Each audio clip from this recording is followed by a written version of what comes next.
Jeg ved ikke, om det virker. Hvad? Er I på nu? Tror du det? Virker det?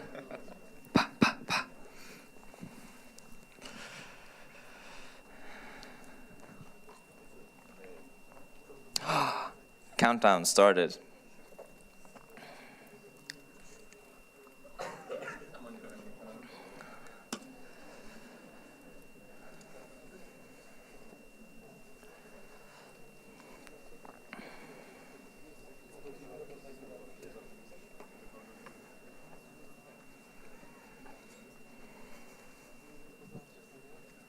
People are getting more lazy on day 2, getting later and later arriving for the talks.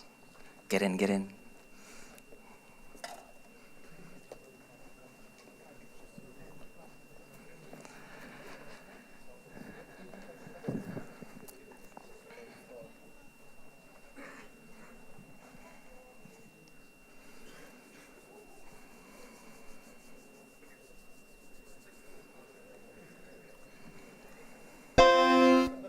Audio is working, that's good.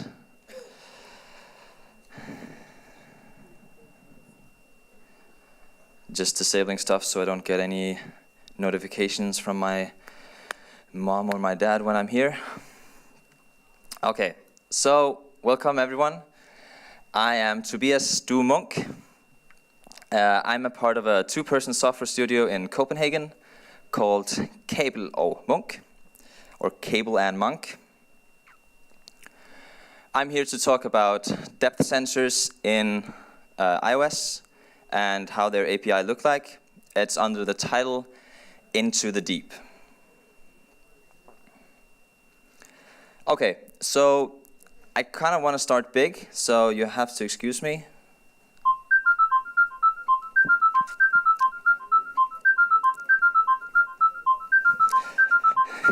Hello everyone.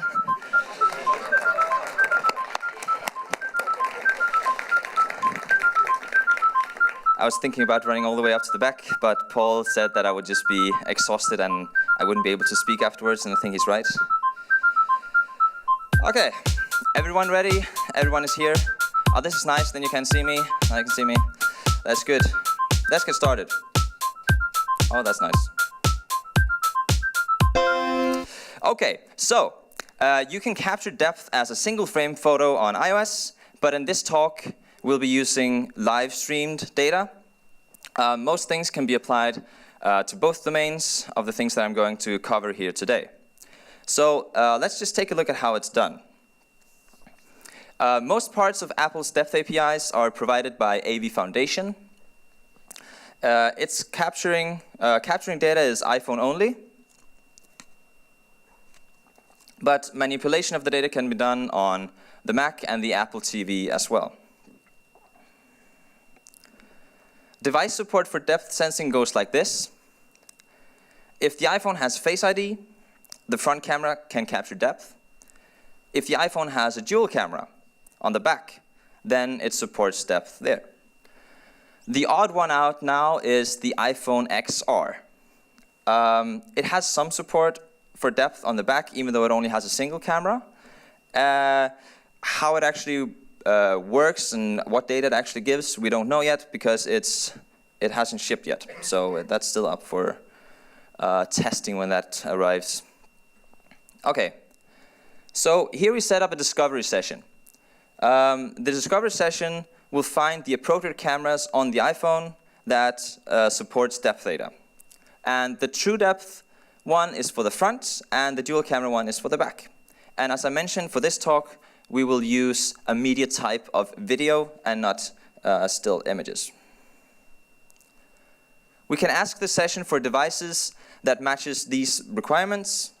We pick a device, and then we upgrade it to a device input, and then we can add the input to an AV capture session.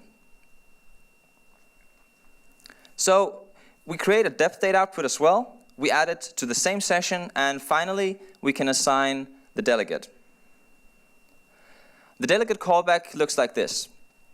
It's quite a mouthful. The only part we're interested in is this one, AV depth data. So let's take a look at what this object contains. The AV depth data has a CV pixel buffer. This buffer might be familiar to you if you have worked with images or videos on Apple's platforms before. The default format of the buffer for the AV depth data object is a bit peculiar.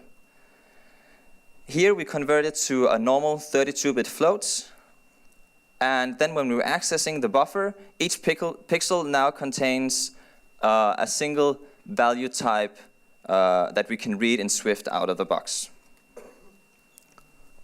So here is a function to read a value for a certain point in the CV pixel buffer. As you can see, we have to use a lot of C APIs. So let's break it down and go through this step by step. The first thing we do is that we cast the buffer to an array of floats. Then we calculate the index in the buffer depending on the width of row of pixels.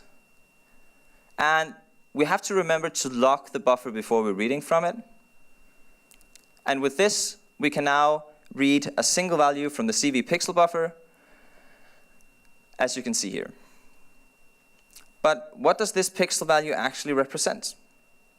We need to introduce a little bit of terminology, but don't worry, it's just one word: disparity.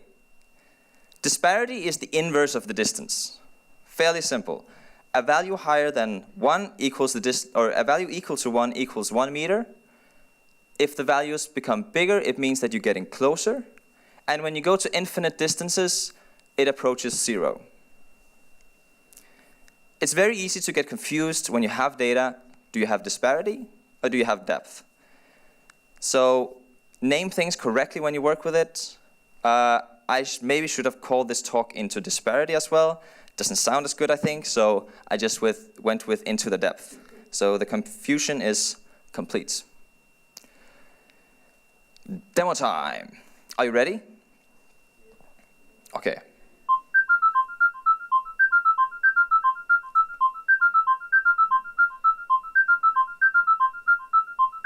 Here we go.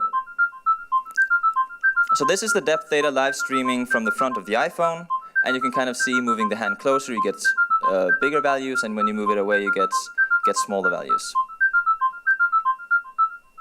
So let's do a quick comparison between two of the camera types that supports capturing depth. It's a showdown between true depth and dual cameras. So when you're using the true depth front camera, it looks like this. That's what you saw before. And it's the one that is used for Face ID. And it uses an infrared transmitter and a sensor. So it works really well in dark.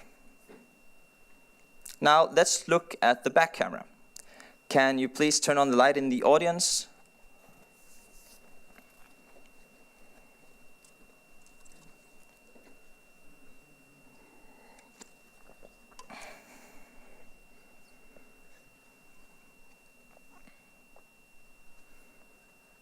Can you turn it all the way up?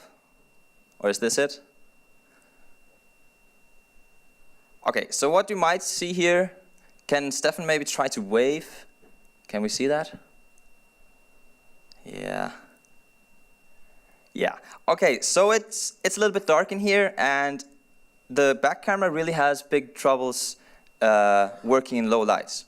So the way that it works is that it tries to infer the depth from the two cameras. You can turn off the light again now for the audience, please. So it performs really badly in low lights, and when you're live streaming, it performs even worse. For static photos, it does work fine though.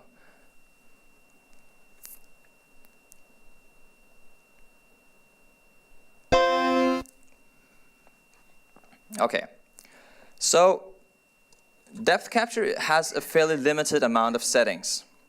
The most important one is for filtering. So let's take a look at how it works. Here, filtering is disabled. So what we see here is raw data coming straight from the sensor. You can see some empty spots maybe some places, but maybe things are just too nice. Yeah, you can see some empty spots. So when filtering is enabled, it tries to fill out those holes. But when you just get the raw data, you actually have some of the individual pixels that don't give proper readings. And also something you can see if I'm holding my hand like this is that there is a shadow to the lower side of my arm. And that's because the two sensors aren't located exactly at the same position, but with a small offset. So it kind of has a shadow look to it.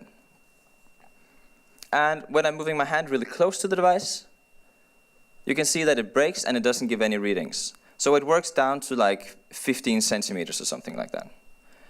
And also because it's using infrared sensor, it has a limit on the reach of it. It doesn't work at large distances. So here filtering is enabled. As you can see, there is no more black holes or empty spots. And the filtering also has a different property when we're moving close.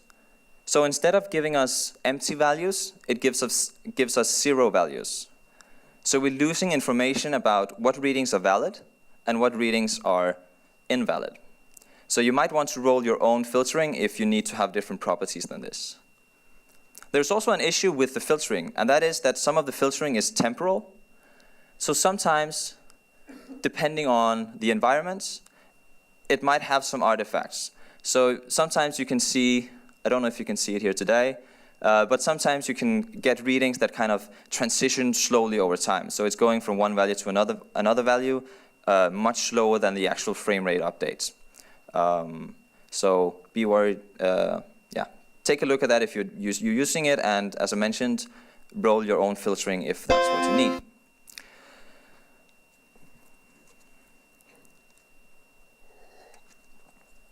Okay, so let's add a little bit of old school color to the mix. And just as for depth, we can request video output from the AV capture session. Here we add video, also known as color, output to the session. We could add a delegate for a video data output. But if we do that, then we will get a separate callback than we get for depth. And we really don't want to mess with these separate delegate callbacks and have to struggle keeping them in sync. But fortunately, AV Foundation has a built-in solution called the synchronizer. So let's use that one. First, we have to take our two outputs, one for depth and one for color. Then we add it to a synchronizer in the initializer. And finally, we set the shared delegate. So this is the callback for the synchronizer delegate. The main part here is the AV capture synchronized data collection. So let's see how we can unpack this. The data collection has subscripting, just like a dictionary, and it uses the data outputs as keys for extracting the values. What we also do here is that we are casting it to our expected types. So, depending, based on the use case, we might want to discard all the data that we're getting if just one of these two outputs doesn't produce a frame, so if frames are dropped.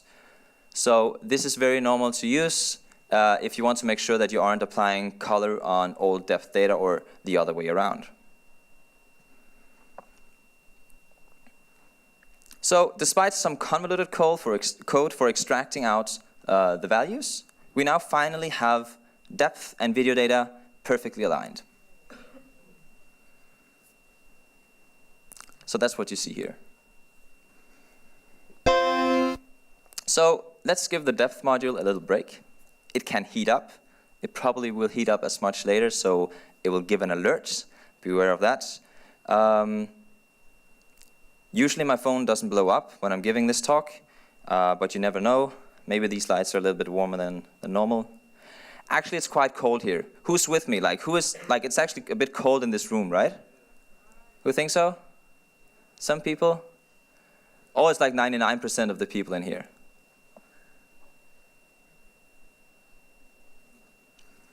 Okay, so you might be wondering, what's up with the resolution? Is the tech really as lo-fi as the 80s? So here I'm digitally zooming in on my nose. No, on my right eye.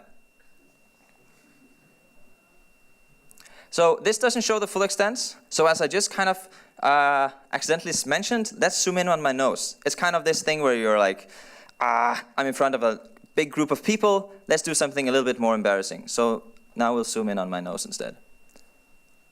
Is it big enough? Can you see it? Okay, so there's no interpolation going on here. This is the raw data. The resolution is, let me just step out of the view. The resolution is VGA, old school VGA. If you're using the back camera for live streaming, then you only have a quarter of that. But if you use the back camera for still images, you have a quality that is actually a bit higher than this. Just be wary of the differences of the front and the back camera. They have different properties. They work for different things. The back camera is really good for still, and the front camera is really good for live stuff.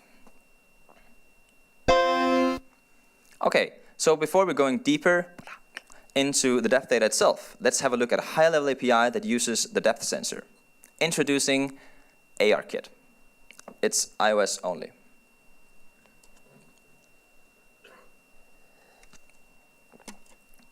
So the setup is very similar to what we saw for AV capture session. We create an AR session. We configure it to give us face tracking output. And then we set the delegate, but this time it's set on the session.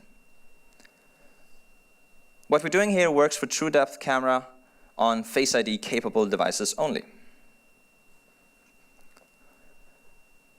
So here we have the delegate callback. This is an already synchronized callback. This callback is things that is used for like plane detection and for image detection that you might have seen in ARKit. So I actually tried plane detection the other day when I was arriving by plane from Copenhagen to Krakow. And it turned out it doesn't work on planes.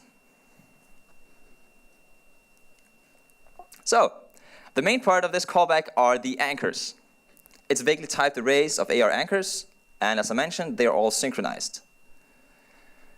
We try to map our anchors onto AR face anchor, which is the expected type, and we're only expecting one match.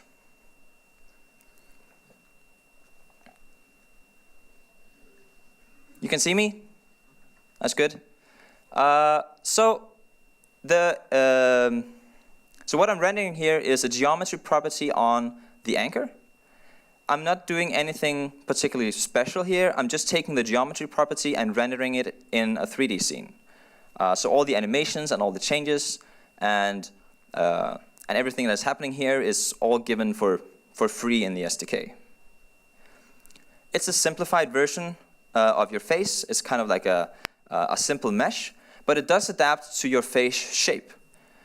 So if you have a very round head or an elongated head or some special facial properties, then it will detect it somewhat to a certain degree. Okay, so the AR face anchor also has some detailed values, and they are called blend shapes. These values are what is powering the animojis and the memojis. There are 50+ values, like position of brows, your eyes, nose sneer, or how much you're squinting on each eye. Blend shapes are just a dictionary with legacy NS numbers. So here I'm just waiting for a 90% duck face. And as you can see, we're triggering a flash for capturing a picture. So the perfect selfie is, of course, when you're doing a duck face. And that's when we snap. So what you have here is a full app idea. I guarantee you this will be a hit. No one has made it yet. You get the idea for free. Go build it. You can leave now if you want to, or you can do it in the room. I can't see anything out there anyways. Okay, so just a small music demo using the blend shapes to adjust the sound so you can see kind of the fidelity of the data.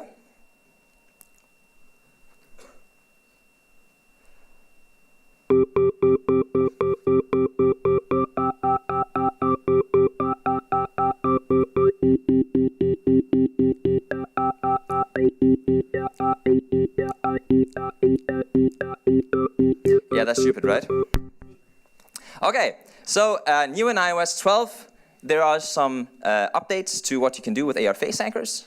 Now the eyes are also tracked. And of course I had to use lasers for the eyes. So you can look left, I can look right. I have no idea if this is working, but hopefully it does. And you can kind of see it follows where my eyes are looking. It also provides a specific point in 3D space.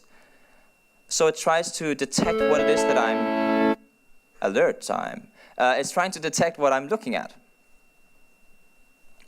And if we combine the two, maybe you can see how they work together.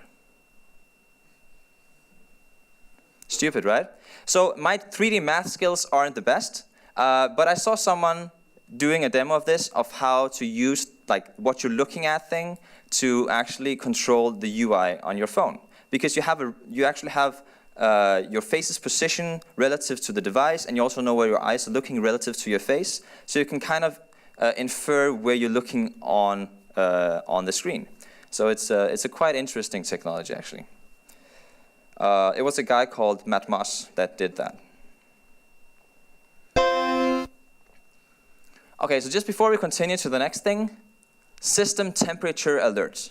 So you can listen for notifications for these alerts, and whenever the system runs too hot in different parts, it will alert you with different characteristics. So now we have a system temperature alert that just means that the phone is just running too hot, and you should basically scale down what you're doing.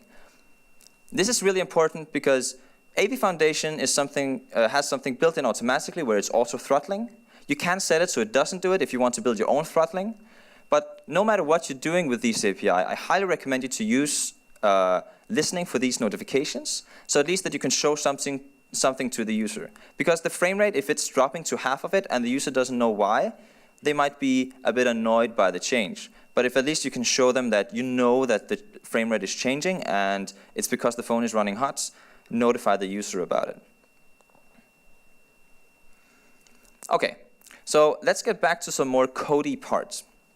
In the very beginning, we saw how we could convert a CV pixel buffer containing the depth data into a Swift buffer or a Swift native float buffer. And in the interest of performance, let's take a look at how we can read the raw data that we get from the AV depth data object to completely skip this conversion. So it turns out that the data that we get in the depth data object is disparity float 16-bit. They are half floats, and it's not available in Swift Foundation or standard library. It is available in Metal, the Metal framework though, but that's kind of a bit tricky way to use it.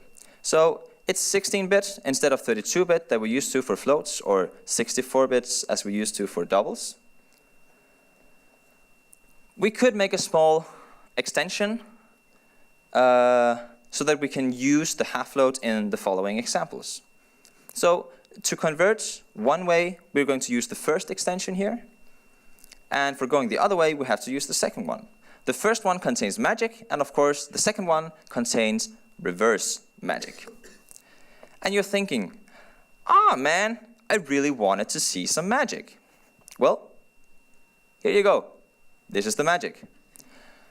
I'm not going to go through this. I went online to try to figure this out.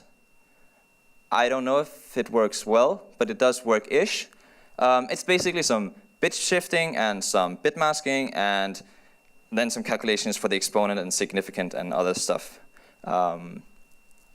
But this lets us modify our getter for getting a point from the CV pixel buffer. So here we cast to an array of UN16s instead, before we cast it to floats, because we had already converted the buffer to floats. And then we convert the bit pattern that we get from the pixel and convert it into a half float using the magic extension that we just implemented. And now we can read a single value from the CV pixel buffer completely without having to convert the entire buffer first. So let's take a look at how the depth sensor can be used as an input device.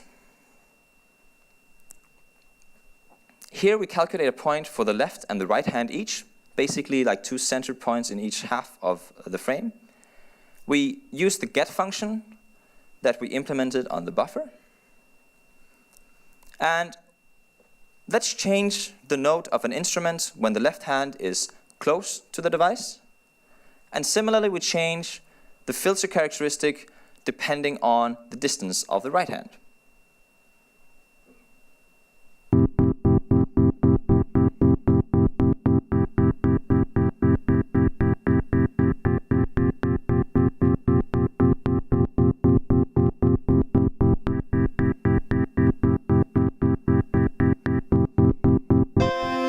There we go.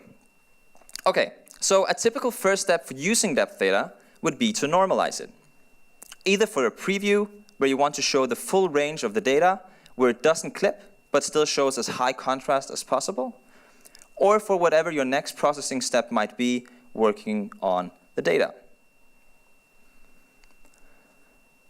The first thing we need to do is to have a setter for putting normalized values back into the buffer.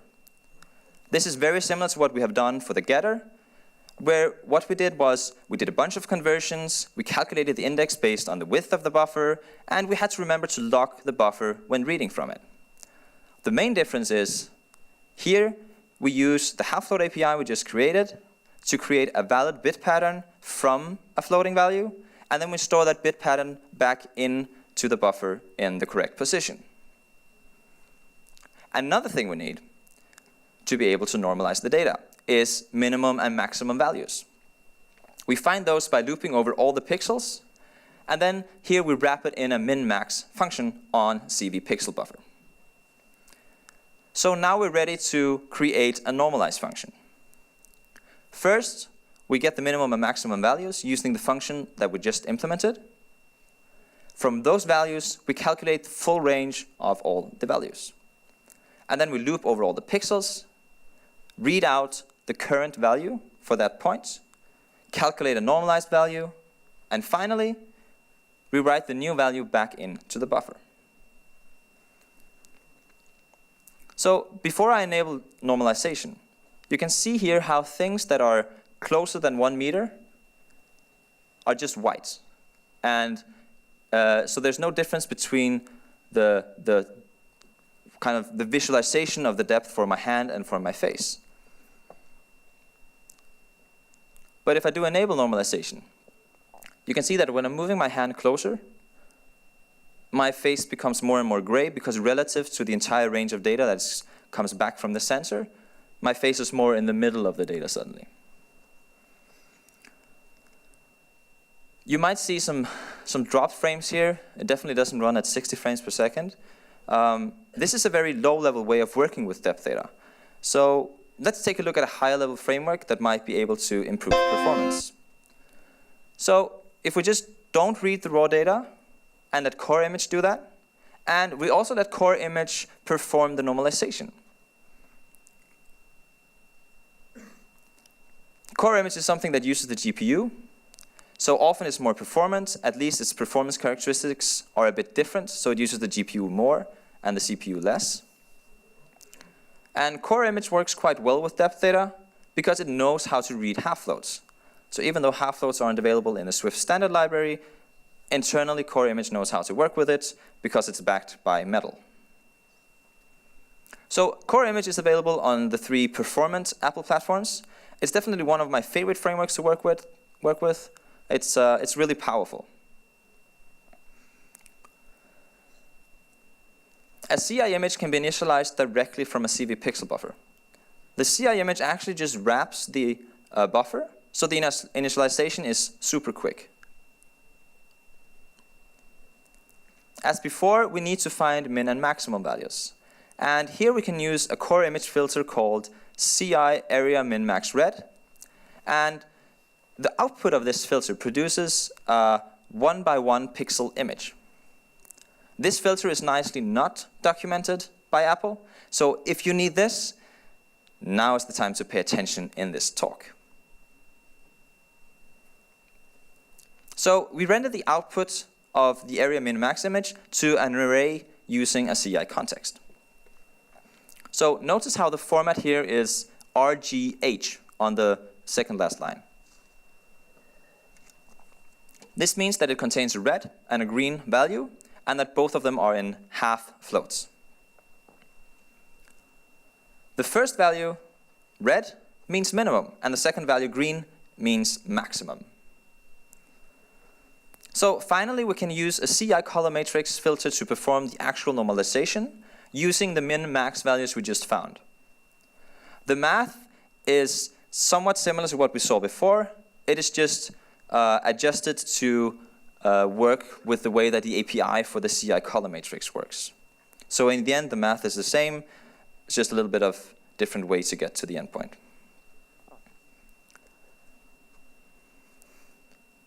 So I don't know if you noticed there's some improvement to performance. At least I can promise you that the CPU usage is way lower, and of course the GPU usage is somewhat up. But depending on your usage of this, that might be a good shift in characteristics. So let's go a little bit further using core image to see what we could build with it. I have a couple of more examples, and then I'm actually done with my talk. I'm not going to show you the full code here for this thing, but for the next one, I'm using CI color matrix 2 times, so 2 filters, creating opposing slopes, and then they are combined together using the last blend filter. And this is what we get. So here I'm animating the center of the 2 slopes going through the image. So you can kind of see it scanning through the depth data. We can add another core image filter on top that brings out the edges. It runs super slowly. I don't know why. Okay, so the effect we get when you're doing something like this, can we see that it actually works? There you go. This is something that the Halide camera app is using as an overlay on the viewfinder, so it's on top of the color data that you normally have in a preview in a camera app. And then they use this to visualize the depth data that you're capturing along with the color data. I find this effect really interesting, and it's quite a nice way to solve the solution of we have suddenly multiple streams of data coming in, and we need to find a somewhat intuitive way to visualize the data. So finally, a very common thing depth data is used for is to blur the background of a photo. It might make it look more pleasing. At least it's used by quite a lot of people to do just that. Portrait mode is what it's called in the iOS, and it's built into the stock camera app. The filter behind portrait mode is CI depth blur effect, and it takes the color and a disparity image as input. So it defaults to focus on the face. There isn't that much texture behind me here, so it might be difficult to see. Can I hold up my hand like this? So you can kind of see that my hand is, you should be able to see that it's blurring out. And if there is no face in the image, or if I'm holding my hand in front of my face, it will default to focus on whatever is the closest in the frame. We can also set a specific manual focus point. Here I'm setting it in the top right of the image, and we need to restart the app because it just crashed. Yeah, that's awesome, right? Thanks.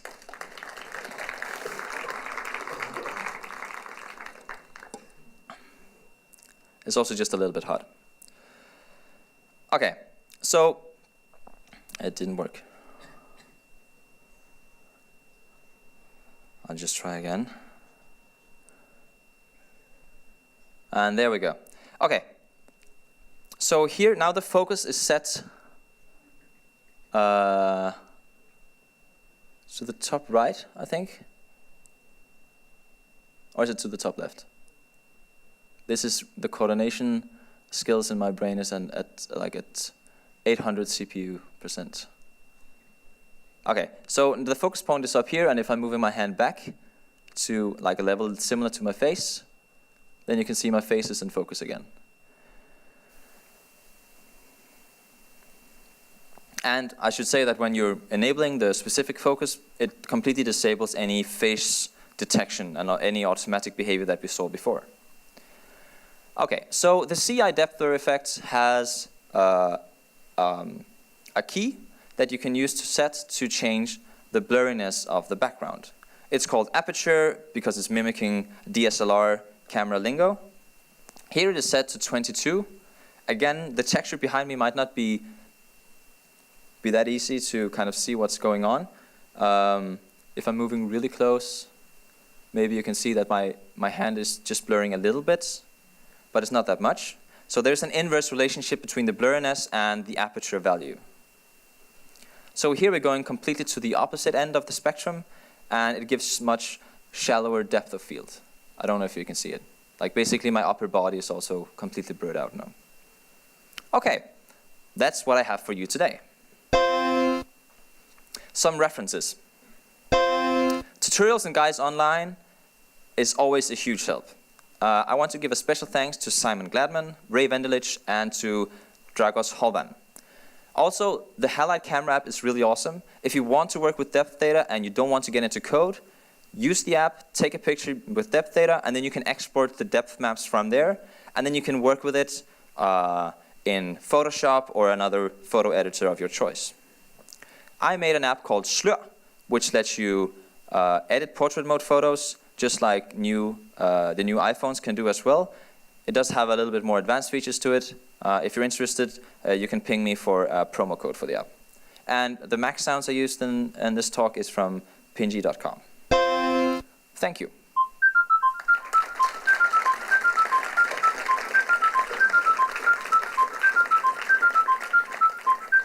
So, who has a question?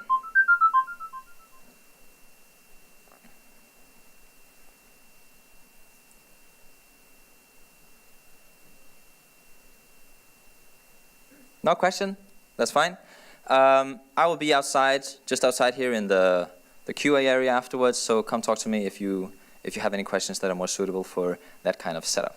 Thank you very much.